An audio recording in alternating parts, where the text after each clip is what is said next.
नमस्कार दोस्तों, हमारे यूट्यूब चैनल सुंदर कला सेज में आपका स्वागत है। जो भी भाई रीट की तैयारी कर रहे हैं उनके लिए काफ़ी इम्पोर्टेंट प्रश्न लाए दोस्तों। तो चैनल को सब्सक्राइब और वीडियो को लाइक कमेंट शेयर जरूर करिए। दोस्तों, आज का हमारा पहला प्रश्न है, शिक्षा का अधिकार अधिनियम आरटीई किस वर्ष लागू हुआ था? ऑप्शन है ए यानी कि 2007, बी 2009, सी 2011, डी 2013। दोस्तों, आपको इन चारों में से एक ऑप्शन बताना है जो कि राइट होना चाहिए। तो आपने रीट की तैयारी कर ली है तो कमेंट में जल्दी से बता दो कौन सा सही है और कौन सा गलत है। दोस्तों, इसका राइट आंसर हो जाएगा बी यानी कि 2009। जिस भाई ने बी कमेंट किया उसका राइट हो जाएगा। चलते अगले प्रश्न की ओर। प्रश्न नंबर 2 है, संविधान के किस अनुच्छेद के तहत भारतीय संविधान में शिक्षा का अधिकार दिया गया है? ऑप्शन है ए अनुच्छेद 14, बी अनुच्छेद 21A, सी अनुच्छेद 51A, डी अनुच्छेद 45। दोस्तों, इसका भी राइट आंसर हो जाएगा बी यानी कि अनुच्छेद 21 है। जिस भाई ने बी कमेंट किया उसका राइट हो जाएगा। चलते अगले प्रश्न की ओर। प्रश्न नंबर 3 है, महात्मा गांधी द्वारा शिक्षा की किस पद्धति को प्रोत्साहित किया गया था?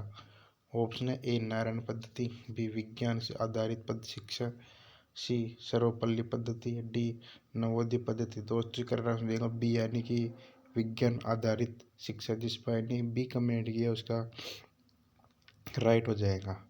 चलते अगले प्रश्न की ओर। प्रश्न नंबर 4 है, आरंभिक शिक्षा की उम्र कौन सी है जिसके शिक्षा अनिवार्य और मुक्त होनी चाहिए? ऑप्शन है ए यानी कि 3 से 6 वर्ष, बी 6 से 14 वर्ष, सी 14 से 18 वर्ष, डी 18 से 21 वर्ष।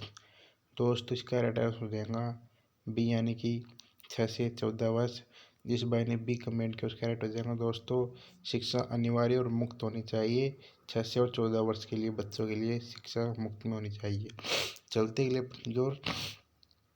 प्रश्न नंबर 5 है, प्रारंभिक शिक्षा प्राइमरी एजुकेशन के लिए कौन सी योजना लागू की गई थी? ऑप्शन ए सर्व शिक्षा अभियान, बी शिक्षा शक्त योजना, सी बाल शिक्षा योजना, डी शिक्षा मिशन।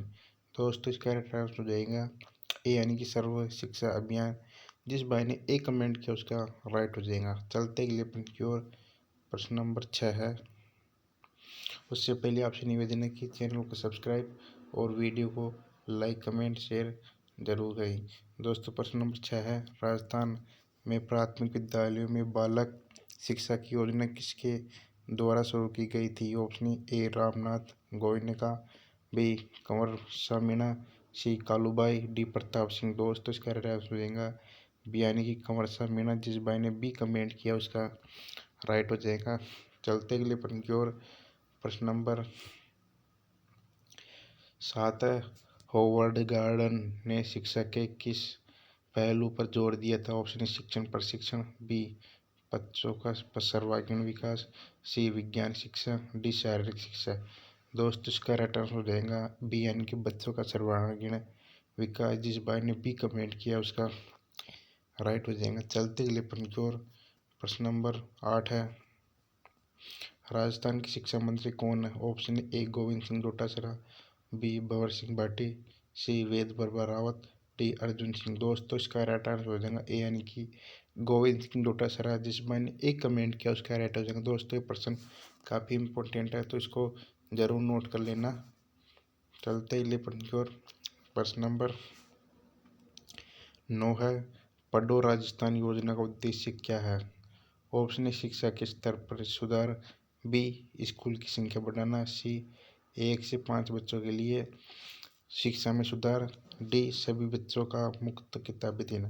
दोस्तों, इसका राइट आंसर हो जाएगा सी यानी कि 1 से 5 वर्ष के बच्चों के लिए शिक्षा में सुधार। जिस भाई ने सी कमेंट किया है उसका राइट हो जाएगा। चलते अगले प्रश्न की ओर।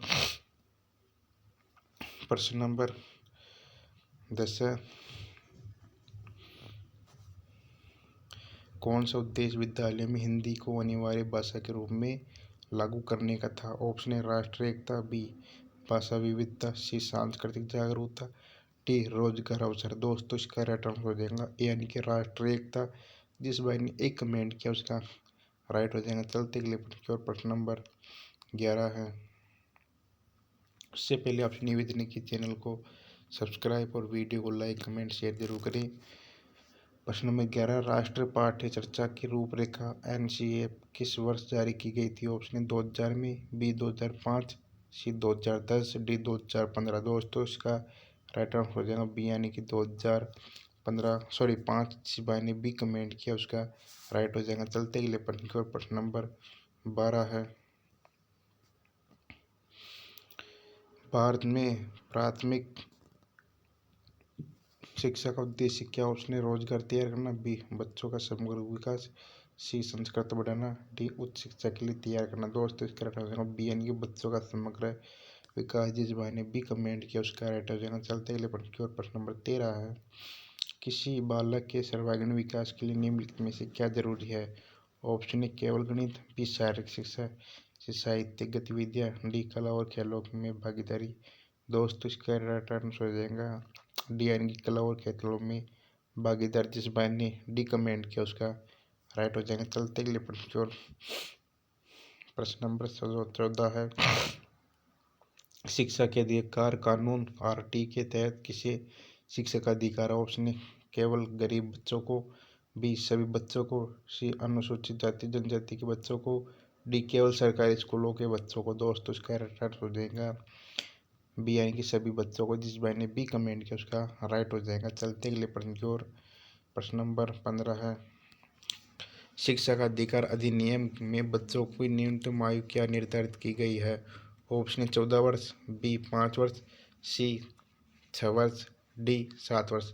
दोस्तों इसका सही आंसर हो जाएगा सी यानी कि 6 वर्ष। जिस भाई ने सी कमेंट किया उसका राइट हो जाएगा। चलते अगले प्रश्न की ओर। प्रश्न नंबर 16 है। कौन सा देश उद्देश्य सर्व शिक्षा अभियान का है? ऑप्शन सभी बच्चों को स्कूल में प्रवेश देना, बी सभी बच्चों को डिसीजन करना, सी विद्यालय में अध्यापकों की संख्या बढ़ाना, डी बच्चों को खेल और संगीत में दक्ष बनाना। दोस्तों इसका राइट आंसर हो जाएगा यानी कि सभी बच्चों को स्कूल में प्रवेश देना। जिस भाई ने ए कमेंट किया उसका राइट आंसर हो जाएगा। चलते अगले प्रश्न की ओर। प्रश्न नंबर 17, सर्व शिक्षा अभियान का उद्घाटन किस वर्ष में हुआ था? ऑप्शन ए 2002 में, ऑप्शन बी है 2004 में, ऑप्शन सी है 2000 में, ऑप्शन डी है 2006 में। दोस्तों इसका राइट आंसर हो जाएगा यानी कि 2002 में। जिस भाई ने एक कमेंट किया उसका राइट हो जाएगा। चलते अगले प्रश्न की ओर। प्रश्न नंबर 18, किसी शिक्षक की कार्यशैली के बारे में जानकारी देने वाले शैक्षिक प्रक्रिया क्या कहलाती है? शिक्षण विधि, बी कक्षा प्रबंधक, सी परीक्षा विधि, डी अधिगम प्रक्रिया।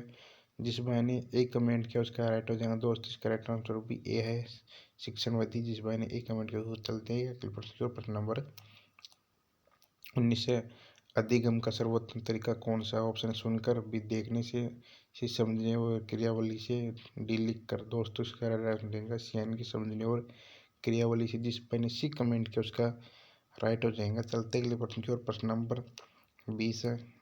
शिक्षक के लिए कौन सी नीति सबसे प्रभावी है? ऑप्शन ए केवल निगरानी, बी करना, बी विद्यार्थियों की बातचीत करना, सी बच्चों के व्यक्तित्व सर्वांगीण विकास करना, डी केवल पाठ्यक्रम बढ़ाना।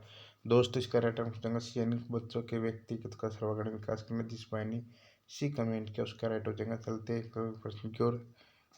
दोस्तों आज की हमारी क्लास यहाँ पर खत्म होती है, तो चैनल को सब्सक्राइब और वीडियो को लाइक कमेंट शेयर जरूर करें। मिलते अगली क्लास में, उसके लिए धन्यवाद।